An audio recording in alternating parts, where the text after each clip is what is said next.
Mayong adlaw mga kapatid, liway abas ni para sa News 5 Bisaya.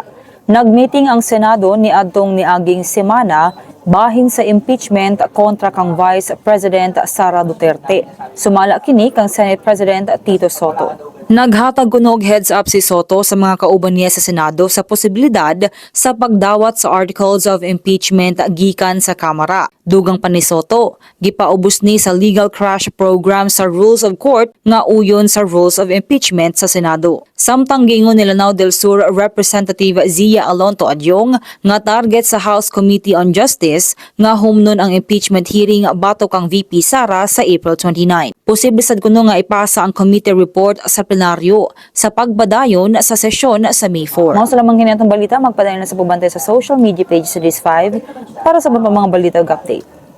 Amping kang tanan.